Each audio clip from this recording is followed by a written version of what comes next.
নমস্কার, আজ আমি একটি আবৃত্তি বলবো। লিখেছেন কবি কাজী নজরুল ইসলাম।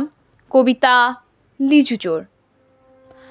বাবুদের তাল পুকুরে, হাবুদের ডাল কুকুরে, সে কি বাস করলে তারা, বলি থাম একটু দাঁড়া। পুকুরের ওই কাছে না লিচুর এক গাছ আছে না, হোথার না আসতে গিয়ে ইয়া বড় কাস্তে নিয়ে। গাছে গিয়ে যেই চড়েছি, ছোট এক ডাল ধরেছি, ও বাবা মরাত করে পড়েছি সরাত জোরে। পড়বি পর মালির ঘাড়েই, সে ছিল গাছের আড়েই।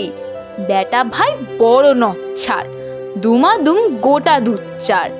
দিলে খুব কিলো ঘুষি, একদম জোরসে ঠুসি। আমিও বাগিয়ে থাপড়, দেহাওয়া চাগিয়ে কাপড়। লাফিয়ে ডিঙনু দেওয়াল, দেখি এক ভিটরে শেয়াল। আরে ধ্যাত, শেয়াল কোথা, ভেলোটা দাঁড়িয়ে হোথা। দেখে যেই আতকে ওঠা, কুকুরেও জুড়ল ছোটা। আমি কই কম্ম কাবার, কুকুরেই করবে সাবার।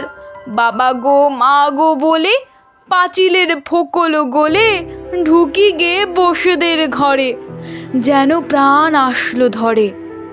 যাব ফের কানমুলি ভাই চুরিতে, আর যদি যাই তবে মোর নামই মিছা, কুকুরের চামড়া খিচা। সে কি ভাই যায় রে ভোলা, মালির ওই পিটনিগুলা। কি বলিস ফের হপ্তা, তওবা না খপ্তা।